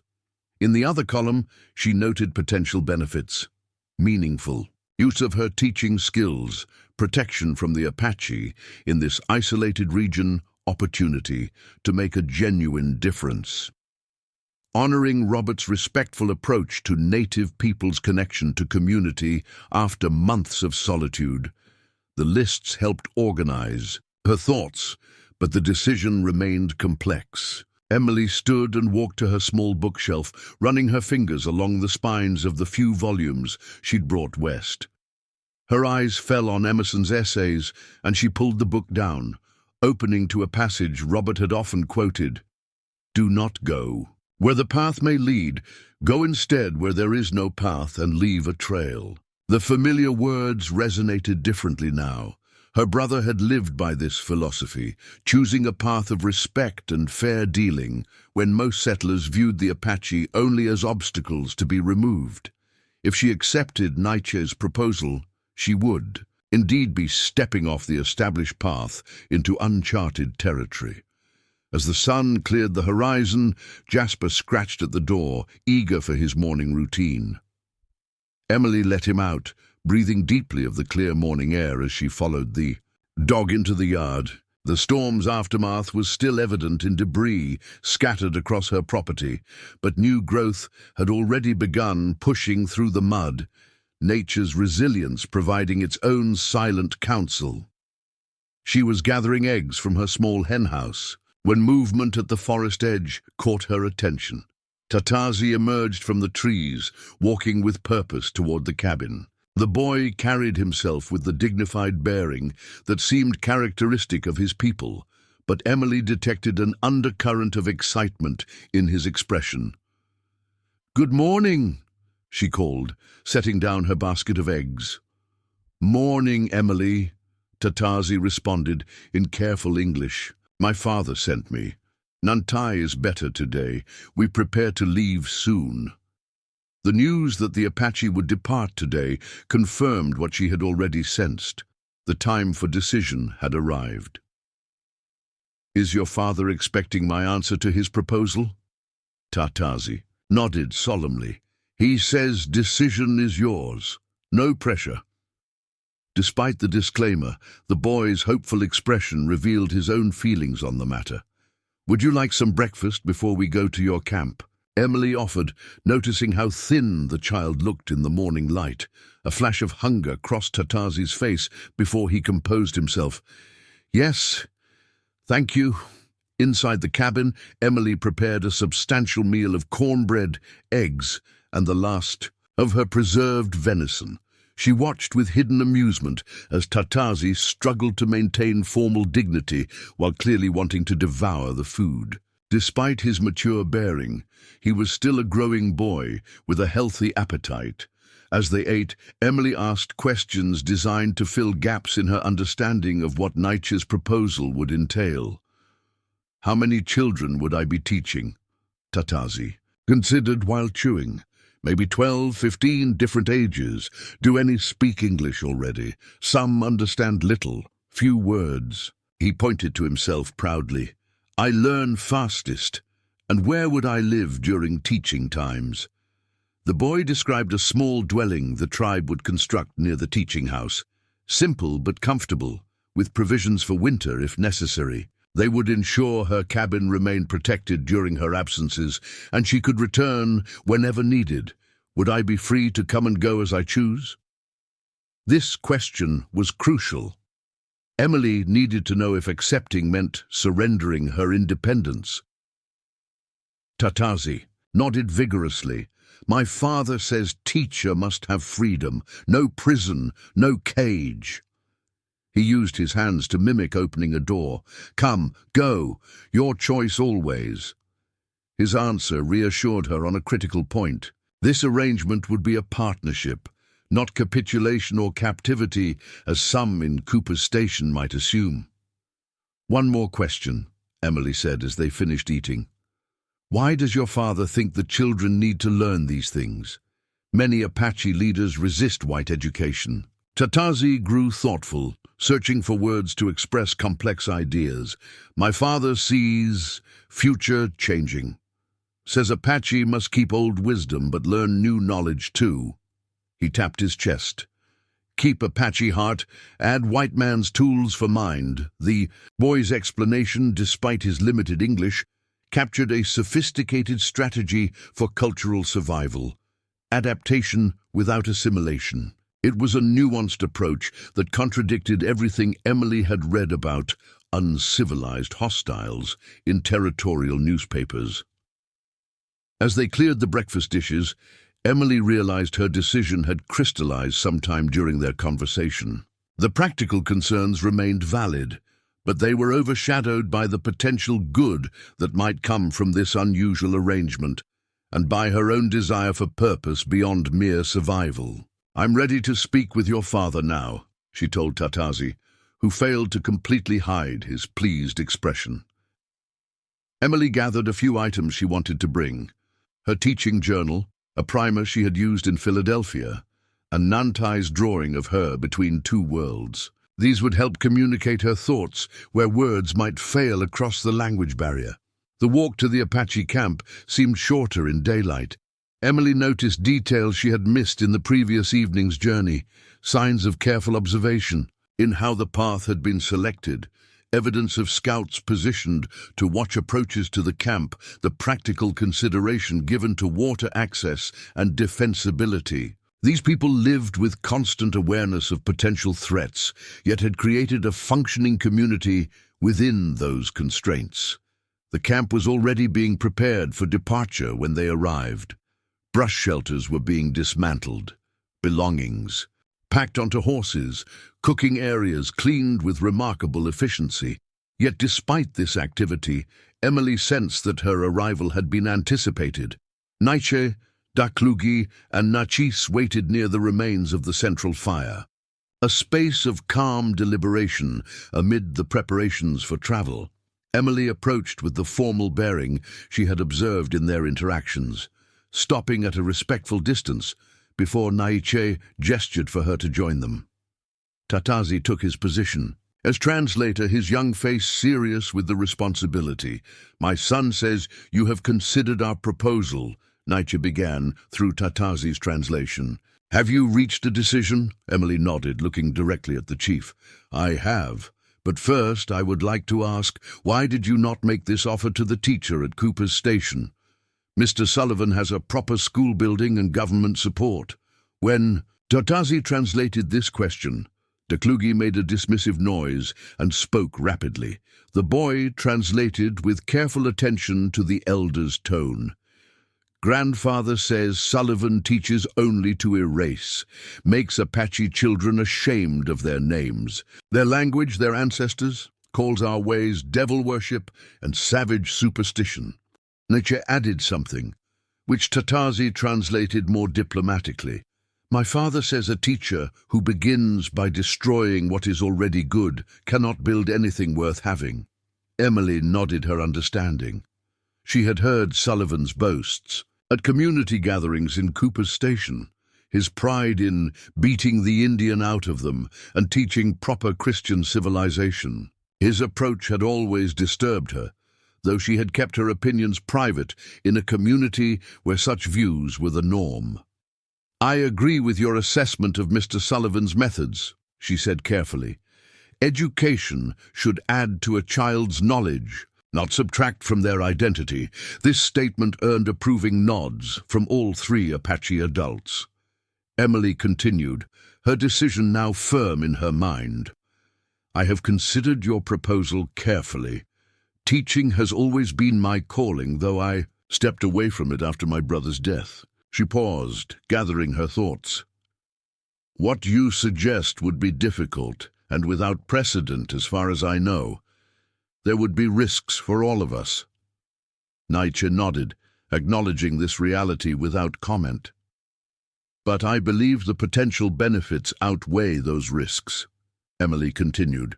"If we proceed thoughtfully, we might create something valuable, not just for the children, but as an example of what is possible when different peoples choose cooperation over conflict." She removed the primer from her bag, showing it to them. "I would need to adapt my teaching methods to respect Apache ways. I would need your guidance to ensure I don't cause offense through ignorance. This would be a partnership in the truest sense." When Tatazi translated these words, Nachisi spoke for the first time, addressing Emily directly. The boy translated his mother's response. "She says partnership means each gives something of value. You would give knowledge. We would give protection and support. Equal exchange, honorable for both." Emily appreciated this framing, not charity or submission on either side, but mutual benefit between equals. She nodded and took a deep breath before giving her formal answer. "I accept your proposal to teach the children, with the understanding that I retain my independence, that the teaching will supplement rather than replace Apache wisdom, and that either side may end the arrangement if it proves unworkable." As Tatazi translated, Nietzsche's typically stoic expression warmed slightly. He spoke briefly, the boy translating, My father says your conditions are reasonable and accepted. The agreement is made." Daklugi added something that made Nachise smile. Tatazi translated, "Grandfather says you make wise decision. The spirits whispered your name to him in dreams before the flood came." Whether this was literal truth or a generous way to welcome her decision, Emily accepted the statement with respectful acknowledgement. She presented the Apache leaders with her teaching journal, opening it to show sample lessons and student progress records. "This shows how I taught in Philadelphia. I would create something new that serves your children's specific needs, but these methods have proven effective." Nietzsche examined the neat pages with interest, asking Tatazi to explain certain elements. The boy did his best, though many educational concepts had no direct translation in Apache. Emily made a mental note that developing a shared vocabulary for learning would be their first challenge. "When would this teaching begin?" she asked. Nietzsche conferred briefly with Daklugi before responding. Through Tatazi, he explained, "We journey north to summer hunting grounds now. Too much movement for learning. When first autumn leaves fall, we return to winter canyons. Teaching place will be prepared by then. 3 months, approximately," Emily calculated. "That gives me time to gather materials and prepare." A sudden practical concern occurred to her. "How will I know where to find you when it's time?" Nietzsche smiled slightly at this question and responded through Tatazi, "My father says not to worry. When teaching time comes, 60 horses will appear at your cabin. You cannot miss such a sign." The image was so unexpected that Emily laughed. A sound of genuine mirth that seemed to surprise the Apache leaders momentarily before Nachise joined with her own soft laughter. The shared moment of amusement did more to cement their unlikely alliance than any formal agreement could have. As the meeting concluded, Emily noticed Nantai sitting nearby, finishing another drawing. The boy approached shyly, his leg clearly improving, though he still moved with careful steps. He presented her with the completed work, an image of a simple structure with children gathered inside and a woman who was unmistakably Emily standing before them. "The teaching place," he said in halting English, one of the few phrases he had mastered during his brief stay with her. Emily accepted the drawing with genuine emotion. "Thank you, Nantai. This gives me hope for what we might build together." As she prepared to return to her cabin, allowing the Apache to complete their departure preparations, Nachise approached with a small bundle wrapped in soft leather. Through Tatazi's translation, she explained it contained seeds for plants that grew poorly in Emily's garden, but would thrive if planted with particular companion herbs included in the bundle. The practical gift touched Emily deeply. It acknowledged her daily needs while sharing knowledge that would help her flourish in this environment. The exchange represented exactly the kind of mutual respect and benefit that she hoped would characterize their unusual arrangement. Walking back to her cabin alone, Emily felt a complex mixture of emotions: certainty about the rightness of her decision alongside natural apprehension about its implications. She had just aligned herself with a people whom most white settlers considered enemies, committing to teach their children knowledge that some would argue they shouldn't possess. Yet, the lightness in her step betrayed her underlying excitement. After months of purposeless solitude, she had found a calling that matched her skills to a genuine need, and perhaps more importantly, connected her to a community that valued what she could offer. As her cabin came into view, Emily tried to see it with fresh eyes, no longer merely her brother's legacy or her solitary refuge, but now a waypoint between worlds, a place where an extraordinary experiment in cross-cultural education had taken its first tentative roots during an unexpected flood. 3 months passed with the changing seasons. Summer's fierce heat gradually softened into the gentler warmth of early autumn as the high desert prepared for its annual transformation. Emily had spent these months in purposeful preparation, dividing her time between maintaining her homestead and developing materials for the teaching she had agreed to undertake. Her monthly trips to Cooper's Station had become exercises in careful discretion. She purchased slate boards, chalk, paper and pencils in quantities that raised occasional eyebrows from Mr. Drummond at the general store. "Starting a school out there in the wilderness, Miss Thornton?" he had asked during her last visit, only half joking. "Just stocking up before winter," she had replied, with a non-committal smile. "You know how I hate to be caught unprepared." Emily had also begun quietly collecting books, not just primers and basic texts, but volumes about natural history, mathematics and geography that would complement rather than contradict the Apache children's existing knowledge of their world. She selected each with careful consideration, rejecting anything that portrayed indigenous peoples as savages or obstacles to civilization. When questioned directly about her activities, Emily spoke vaguely of writing a book about frontier botany, a plausible explanation for her purchases that satisfied most curiosity. Only Sheriff Taylor had looked at her with knowing skepticism. During her last visit, though he had said nothing directly, Emily suspected the perceptive lawman had heard rumors about her interaction with the Apache, but had chosen, for whatever reason, not to confront her about it. Now, as the first golden leaves appeared on the cottonwoods along the creek, Emily found herself watching the western ridge with increasing frequency. Nietzsche had said they would return when autumn began. Each morning, she scanned the horizon before beginning her day's work. Each evening, she studied the sunset's afterglow for signs of movement. On this particular morning, exactly 3 months since the Apache had departed, Emily rose before dawn, feeling a strange certainty. Today would be different. She dressed with unusual care in her best remaining dress, arranging her hair neatly beneath a simple bonnet. After feeding her chickens and checking her garden, thriving now with the plants Nachis had given her, she returned to the cabin and began organizing her teaching materials. Midway through this task, Jasper's ears pricked up. The old dog rose from his place by the hearth and moved to the door, not barking but standing alert, his tail wagging slowly in recognition rather than alarm. Emily set down the books she had been sorting and moved to the window. The western ridge, empty moments before, now hosted a line of mounted figures silhouetted against the morning sky. As she watched, more appeared. 10, 20, 30 riders emerging from the forest in a formation that spoke of deliberate ceremony rather than casual travel. Many led extra horses until the ridge was lined with approximately 60 animals, just as Nietzsche had promised.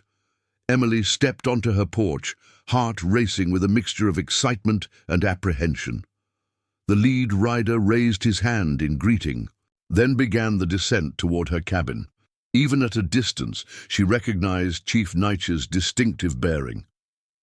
Behind him rode others she recalled from their previous meeting, Daklugie, several warriors whose names she had never learned, and a figure she thought might be Nachisi. As the procession neared, Emily spotted 2 smaller riders and felt her breath catch with unexpected emotion. Tatazi and Nantai rode their own ponies now, no longer the frightened boys who had appeared on her doorstep during the storm, but proud Apache children returning to a place of significance in their young lives. The riders formed a wide circle around her cabin, an impressive display that would have terrified most settlers, but which Emily understood as ceremonial rather than threatening. Nietzsche approached alone, stopping his magnificent stallion a respectful distance from her porch. "Chief Nietzsche," Emily greeted him formally. "Welcome. I have been watching for your return." Tatazi urged his pony forward to translate, his face alight with barely contained excitement. "Emily, we came back like father promised, 60 horses." His English had improved noticeably in the intervening months. Nietzsche spoke, and Tatazi translated with more formality. My father says the agreement stands if you still wish it. The teaching place is prepared. The children are ready to learn. I have been preparing as well, Emily replied, gesturing toward her cabin where books and materials were stacked neatly. I am ready to fulfill my part of our agreement. When this was translated, Nietzsche nodded with satisfaction, then made a signal to the waiting riders. Several dismounted and approached, leading additional horses equipped with carrying baskets. Emily recognized these as intended to transport her teaching materials and whatever personal belongings she wished to bring. Nantai rode forward now, no sign remaining of his previous injury. He carried a rolled hide, which he presented to Emily with shy dignity. When she unrolled it, she found a beautifully rendered map showing the route from her cabin to the teaching place, with landmarks clearly indicated and distances marked in a way she could understand. I drew this for you, the boy said, in careful English clearly practiced for this moment, so you can always find way. Thank you, Nantai, Emily responded, genuinely touched by the thoughtful gift. Your artistic skill has grown even stronger. The boy ducked his head at the praise, but couldn't hide his pleased expression. Behind him, Nachisi approached, leading a dappled mare with unusually gentle eyes. Through Tatazi's translation, she explained that this horse had been specially chosen for Emily, sure-footed on mountain trails, but calm enough for a relatively inexperienced rider. She's called Kaijani in our language, Tatazi translated. It means beautiful one. My mother says she will carry you safely between your two homes. The gift of a horse represented significant value, Emily knew. More importantly, it symbolized mobility and independence, confirmation that she would indeed maintain her freedom to travel between the teaching place and her cabin as she chose. Please thank your mother for this generous gift, Emily said, stroking the mare's velvety nose. I will treasure Kijoni and treat her with the respect she deserves. As the Apache helped Emily prepare for departure, loading her teaching materials onto pack horses and securing essential personal belongings, she took a moment to write a brief note that she pinned to her cabin door. Gone to visit friends for the autumn season. Will return periodically to check property. Please respect my home in my absence. E. Thornton. The message was deliberately vague, addressed to any travelers or residents of Cooper Station who might come looking for her. She had arranged with Mr. Drummond to collect her mail and hold any packages until her next visit to town, explaining she would be conducting extended botanical research in the higher elevations. When all was ready, Emily mounted Kaijoni with Nachisi's help, finding the mare indeed as steady and gentle as promised. Tatazi positioned himself beside her, clearly appointed as her guide and translator for the journey. Nantai rode on her other side, occasionally pointing to features on his map as they prepared to depart. Nietzsche raised his hand, speaking words that Tatazi translated. My father says today begins something new between our peoples. Small like seed now, but perhaps growing strong like oak if tended with care. Emily nodded, understanding the significance of this moment extended far beyond her personal journey. Please tell your father I share his hope. Every great change begins with a single step taken in good faith. With that, the impressive procession began moving westward, 60 horses and their riders escorting a solitary schoolteacher toward an unprecedented experiment in cross-cultural education.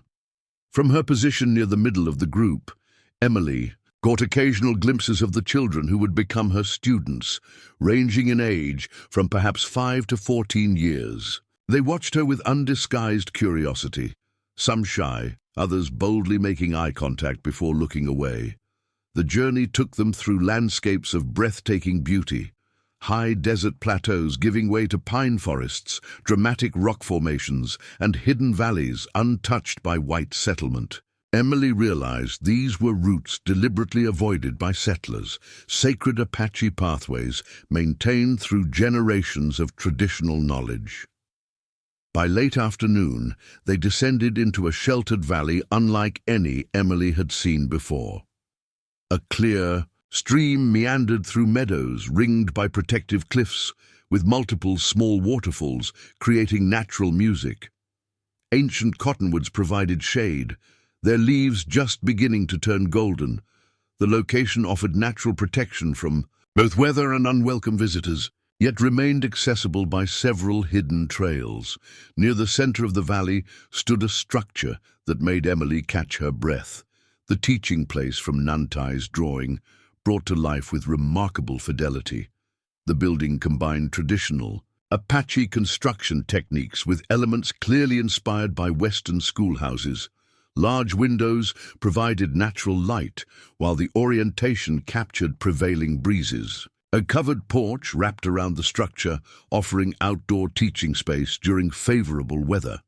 Nearby stood a smaller dwelling that Emily understood was meant for her, a round structure with careful attention to comfort and practicality. Several family groups had already established camps at respectful distances around the valley, their brush shelters and teepees indicating this would indeed be a seasonal settlement centered around the children's education.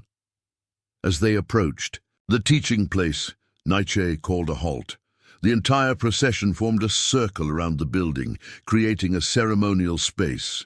Daklugi dismounted and performed what Emily recognized as a blessing ceremony, his weathered hands moving in precise patterns as he chanted words that needed no translation, a prayer for protection and wisdom in this new endeavor. When the ceremony concluded, Tatazi translated his father's formal address to the gathered community. Today we make history that will not be written in white man's books. Our children will learn new knowledge while keeping ancient wisdom. This woman, Emily Thornton, has proven herself worthy of trust. She sheltered my sons when Creator sent floodwaters. Now she brings different kind of shelter of mind against changing times. Emily listened with humility, understanding the enormous responsibility she was accepting. When Naich indicated she should speak, she kept her words simple but heartfelt. "I am honored by your trust," she said. Tatazi, translating carefully. "Teaching has always been my calling, but never have I undertaken such an important task. I promise to respect your children's heritage while offering tools that may help them navigate both worlds. We will learn from each other in this special place." As she concluded, Nachisi stepped forward with a final gift, a beautifully crafted necklace of turquoise and silver. As she placed it around Emily's neck, Tatazi translated, "My mother says this marks you as teacher under Apache protection. If trouble comes, show this. Friends will know to help you." The symbolic protection moved Emily deeply. "Please thank your mother for her generosity," she said, touching the smooth stones with reverent fingers. With ceremonial aspects completed, practical matters took precedence. Emily was shown to her dwelling, which contained unexpected comforts. A proper bed with soft furs, a small desk, shelves for her books, and a cooking area with supplies already stocked. Nachisi and several other women had clearly prepared the space with thoughtful attention to a white teacher's needs while incorporating Apache elements of beauty and functionality. That evening, sitting outside her new home as sunset painted the surrounding cliffs in brilliant orange and gold, Emily wrote in her journal, "Today marks the beginning of the most extraordinary chapter of my life. 3 months ago, I made a decision that most in Cooper's Station would consider madness to teach Apache children at the invitation of Chief Nietzsche himself. Now that commitment has become reality in this hidden valley that feels somehow outside, the conflicts tearing apart the territory around us. Tomorrow, I will meet my students formally and begin assessing their knowledge and needs. I have no illusions about the challenges ahead, language barriers, cultural differences, and the ever-present risk of discovery by those who would view this arrangement with hostility. Yet tonight, watching Apache families prepare their evening meals beneath these ancient cliffs, I feel a profound certainty that I am exactly where I am meant to be. The journey that began with two frightened boys appearing at my door during a flood has led to something none of us could have anticipated. A small experiment in cooperation rather than conflict, in building bridges rather than walls. Perhaps it will fail. Perhaps external forces will eventually destroy what we attempt to create here. But for now, in this moment, 60 horses grazing peacefully in the meadow below stand as living testimony that even in this troubled territory, unexpected alliances can form when compassion transcends fear.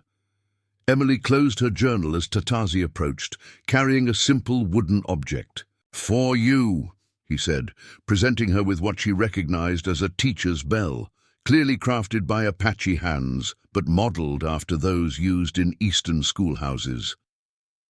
To call children to learning, the thoughtful gift, blending her world with theirs in physical form, perfectly symbolized the unprecedented venture they were embarking upon together. "Thank you, Tatazi," she said, accepting the bell with genuine emotion. "We'll ring it for the first time tomorrow morning." The boy nodded solemnly, then broke into a rare, full smile.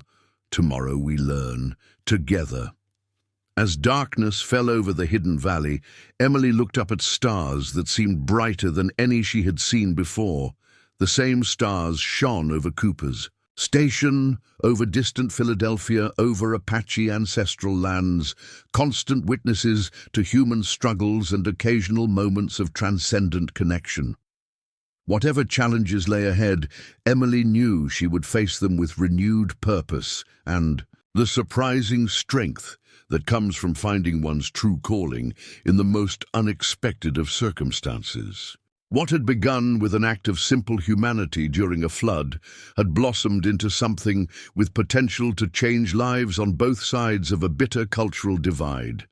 60 horses had indeed appeared at her cabin door, not as harbingers of conflict, but as symbols of an honorable agreement between people who chose to see beyond fear to possibility. In this sheltered valley, far from the judgmental eyes of those who believed different worlds could never peacefully meet, Emily Thornton prepared to ring a bell that would call children to a new kind of learning, one that honored the past, while building toward a more hopeful future. Up next, you've got 2 more standout stories right on your screen. If this one hit the mark, you won't want to pass these up. Just click and check them out. And don't forget to like, subscribe, and turn on the notification bell so you don't miss any upload from us.